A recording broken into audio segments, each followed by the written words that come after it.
Shalom, back with part 4. Let's continue here. All right.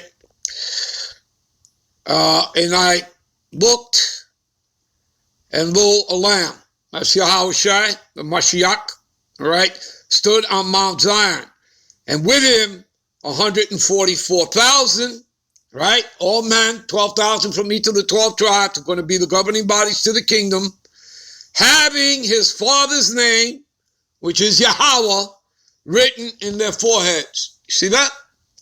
You understand that, people? You got that? All right? So these men were sealed, as you read about, in Revelations, the 7th chapter. Okay? That's sealed. It's an invisible mark. Okay? And that mark would, in reference to, as in the mark in Ezekiel 9:4, which means that they are exempt from judgment, from the destruction that's coming on the earth. You understand that? Talking about the elect. All right? Anyway, let me give you a little precept to what's coming up. All right? As we just read here, right? That, well, in the kingdom, you check this out. Right? Exactly what I just finished reading to you in Revelations 14:1. And I, Ezra, saw upon Mount Zion. By the way, this is 2nd Ezra 2:42, and I'm going to read down to like the 45th verse here. All right. I, Ezra, saw upon Mount Zion, right, a great people, right? I just finished reading that, right, about the 144,000, whom I could not number. Right? Because there's going to be also what? A great multitude that will include women and children. And you read that Revelations 7 and 9, talking about at kindreds and tongues. And when you look up that word in the blue letter, kindreds, it's talking about Israelites. You understand? So regardless that they may be strangers, foreigners, all right, that they look like the other nations, they're Israelites nonetheless. So we always tell you that, all right? Okay? But don't let somebody like vocab deceive you into thinking that it's talking about the heathens, because it ain't. All right? They're outside the temple, people, all right? They're not a part of it. All right. So I saw upon Mount Zion a great people whom I could not number, and they all praise the Lord with songs. Okay? And in the midst of them, there was a young man of high stature. All right? You know who that is, right? That's talking about Yahushua. All right? Taller than all the rest, and upon every one of their heads he set crowns. You see that?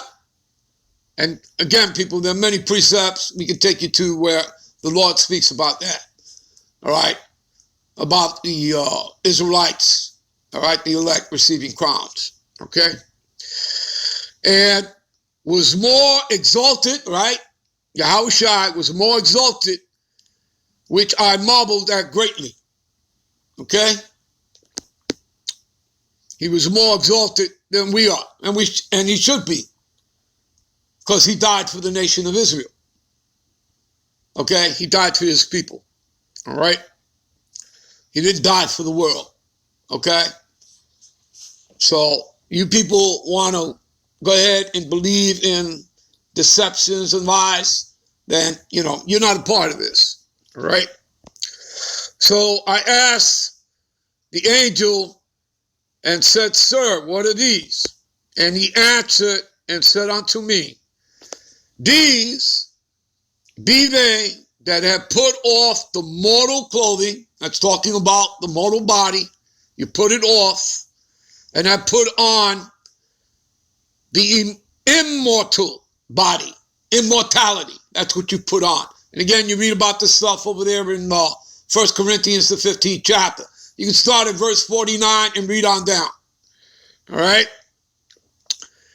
and have confessed, you see this? And have confessed the name of the Most High, which is Yahweh. Now are they crowned and receive palms. You see that? All right, let's get back. All right. So, and I heard a voice from heaven as the voice of many waters, and as the voice of great thunder, and I heard a voice of harpers harping with their harp. And they sung, as it were, a new song. See that? And what is part of that new song? Having the names of the Heavenly Father, Yahweh, the name of his son, Yahushua. You understand that? That's all part of the new song. Okay, again, this is not your grandmother's song. Your mother's song, your grandmother's song, your great-grandmother's song. No. All right? It wasn't given on to them. All right? All right. So they sung, as it were, a new song before the throne and before the four beasts, the elders, and no man could learn that song but the 144,000 which were redeemed from the earth. Okay? These are they which were not defiled. Okay? Let me go to the blue letter. All right? Give me a minute. So again, these are they which were not defiled with women. Women is talking about philosophies, right? Let's handle that first before we get into the word defile. All right. All right. Let me make sure that they have it here, because in some of them they remove it. All right. They have it there. All right. All right. All right.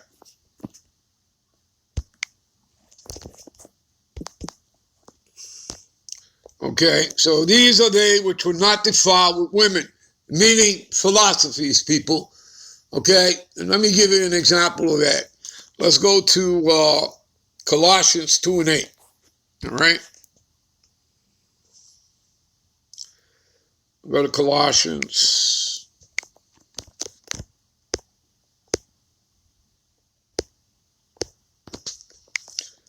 2 and 8.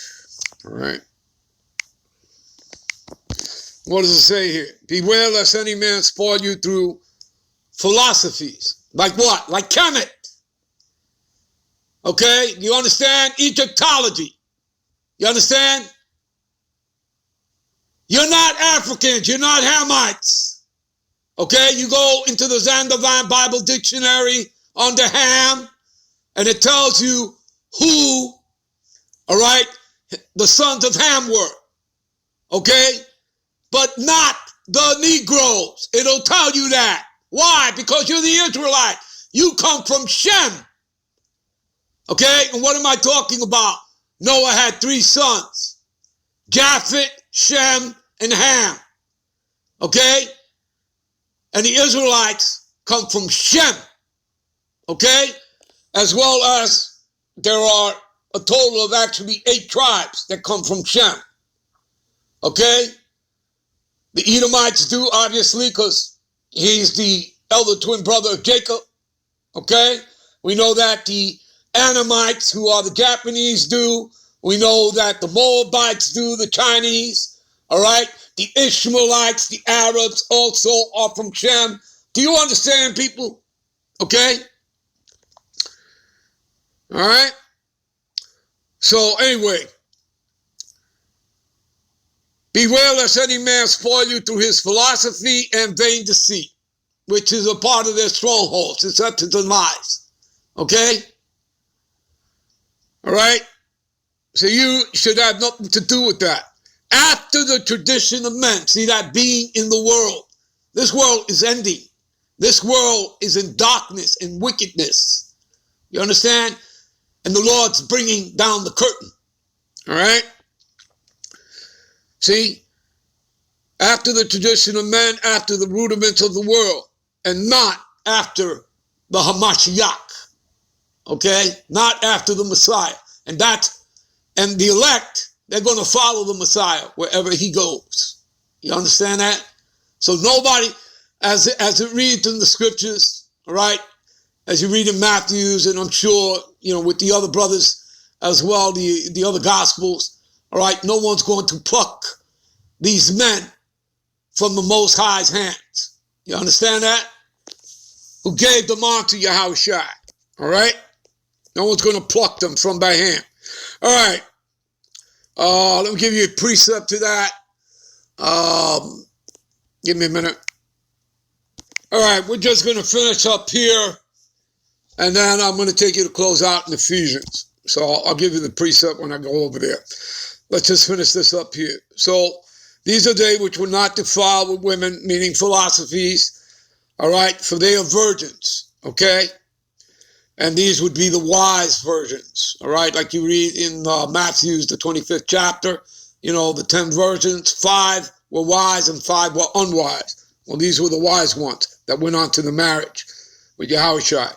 These are they which follow the Lamb wheresoever he goeth. See, so they're not going to be defiled. All right, like you read in Matthew's, the 24th chapter. If it were possible, the very elect would be deceived. What does that mean? The elect shall not be deceived. That's what it means. All right?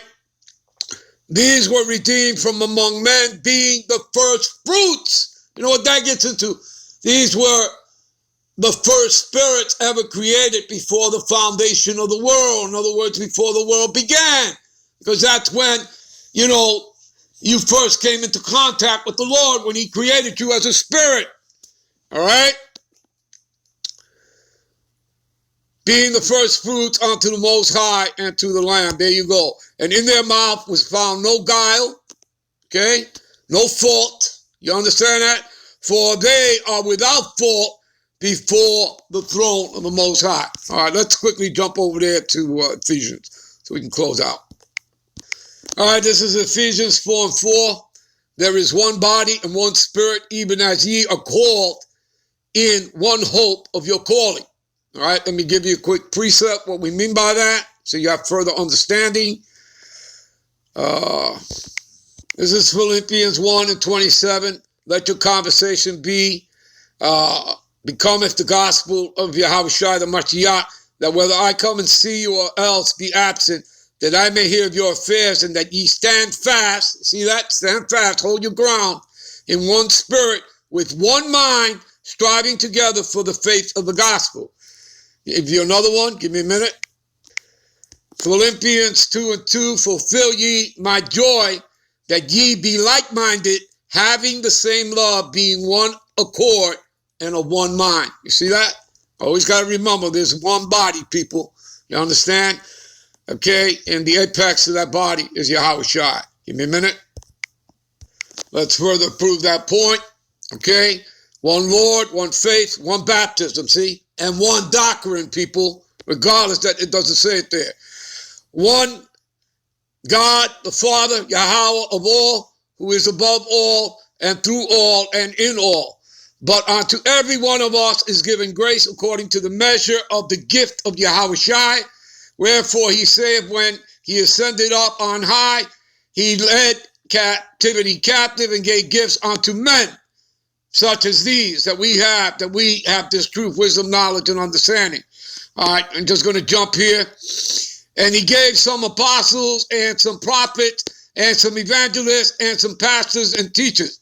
And again, rightfully dividing the word of truth, okay? You people out there have to discern who is the false prophets and who are the real prophets. For perfecting of the saints, for the work of the ministry, for edifying of the body of Yahushua, till we all come in the unity of the faith and of the knowledge of the Most High. All right? Okay? Unto being a perfect man, unto the measure and stature and the fullness of Yahushua. All right? And here's the precept of Colossians 2 and 8. We thenceforth be no more children, tossed to and fro, carried about with every wind of doctrine, particularly false doctrine, by the sleight of men, right? Meaning craftiness, sorcery, witchcraft, and cunning craftiness, see? Whereby they lie in wait to deceive. But speaking the truth in love, that we may grow up into him in all things, which is the head, which is talking about Yahushua. I'm out. I'm on to the next one. Shalom.